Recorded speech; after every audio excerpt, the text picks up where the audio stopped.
Først sår du frøene. Sørg for at gøre det ordentligt.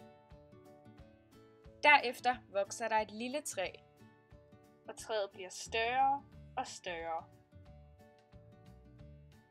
Og til sidst bliver det så stort. Derefter blomstrer træet. Og blomsterne bliver bestøvet. Og efter et halvt års tid er der æbler.